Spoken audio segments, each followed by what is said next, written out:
आपके हाथ में जो चिप्स का पैकेट है वो सिर्फ पतले कटे हुए आलू नहीं हैं।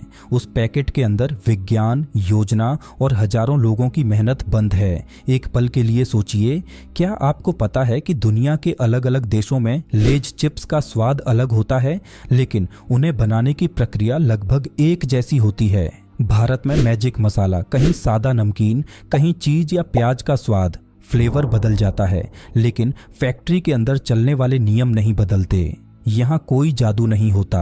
यहाँ हर फैसला साइंस और सटीक गणना से लिया जाता है। सबसे हैरान करने वाली बात यह है कि जो चिप्स आप 10 या 20 रुपए में आराम से खरीद लेते हैं, उनके पीछे एक इतना सख्त और लंबा सफर होता है कि अगर किसी भी स्टेप में जरा सी गलती हो जाए तो पूरी की पूरी खेप बिना सोचे समझे रद्द कर दी जाती है।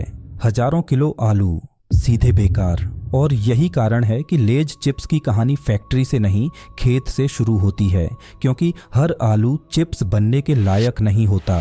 सब्जी मंडी में बिकने वाला आम आलू सीधे फैक्ट्री में नहीं जा सकता। चिप्स के लिए ऐसे आलू चाहिए जिनका आकार एक जैसा हो, जिनमें स्टार्च सही मात्रा में हो और जिनमें शुगर बहुत कम हो। इसीलिए कंपनियां सीधे किसानों के साथ काम करती हैं। यहाँ किसान सिर्फ फसल नहीं उगाते, बल्कि एक तय योजना के अनुसार आलू तैयार करते हैं।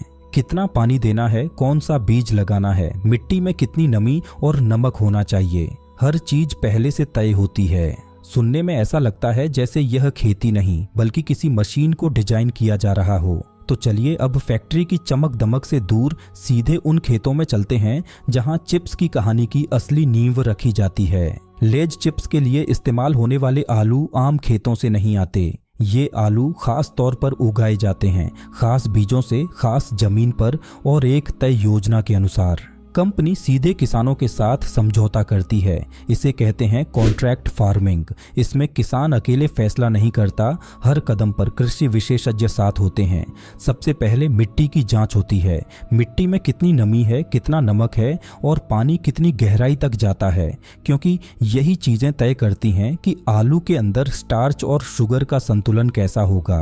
स्टार्च ज्यादा हुआ तो चिप्स ज्यादा करारी बनेगी, शुगर ज्यादा हुई तो तलते वक्त चिप्स जल्दी काली पड़ जाएगी। इसीलिए यहाँ खेती भी पूरी तरह विज्ञान पर आधारित होती है। बीज भी कोई आम बीज नहीं होता। ऐसे बीज चुने जाते हैं जो एक जैसे आकार के आलू पैदा करें, ताकि फैक्ट्री में हर स्लाइस एक सी मोटाई की बन सके। पानी देने का तरीका भी बदल चुका है। कई खेतों में ड्रिप सिंचाई, मिट्टी में लगे सेंसर और फसल की लगातार निगरानी की जाती है। मतलब आलू अब सिर्फ सब्जी नहीं रहा, वो आधुनिक कृषि का हिस्सा बन चुका है। जब फसल पूरी तरह तैयार हो जाती है, तब कटाई का काम शुरू होता है। बड़ी बड़ी मशीनें जमीन के अंदर तक जाकर आलू को बाहर निकालती हैं। मिट्टी और पत्थर वहीं अलग हो जाते हैं और आलू को बहुत सावधानी से ट्रकों तक पहुंचाया जाता है, ताकि वो टूटें या चोटिल न हों। कई जगहों पर खेत में ही शुरुआती छंटाई हो जाती है। छोटे, खराब या बीमार आलू अलग कर दिए जाते हैं, क्योंकि फैक्ट्री तक सिर्फ वही आलू पहुंचते हैं जिनमें चिप्स बनने की पूरी क्षमता होती है। कटाई के तुरंत बाद आलू को हवादार कंटेनरों में रखकर कोल्ड स्टोरेज या रिसीविंग सेंटर भेजा जाता है।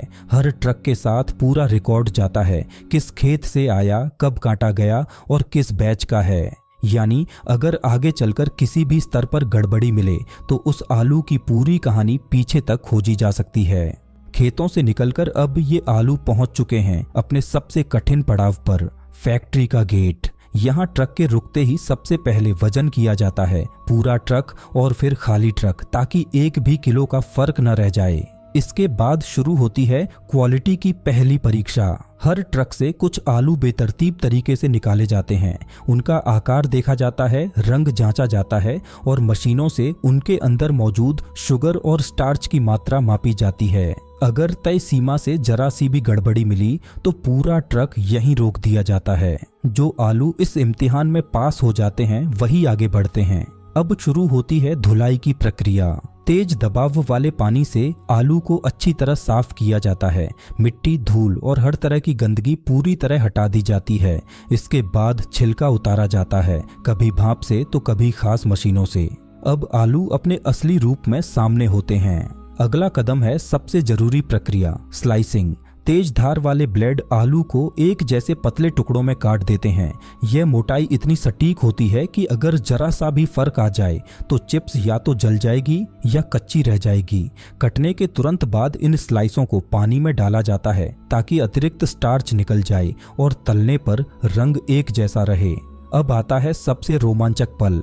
ये पतले स्लाइस गरम तेल में डाले जाते हैं। तेल का तापमान पूरी तरह नियंत्रित होता है। कुछ ही मिनटों में आलू से चिप्स बन जाती है, करारी, सुनहरी और हल्की। तलने के बाद गरम चिप्स सीधे जाती हैं फ्लेवर ड्रम में। यहाँ घूमते हुए ड्रम के अंदर मसाले डाले जाते हैं। हर चिप पर बराबर मात्रा में स्वाद चढ़ाया जाता है। अब बारी आती है आखिरी जांच की। कैमरे, सेंसर और इंसानी नज़र तीनों मिलकर हर बैच की जांच करते हैं।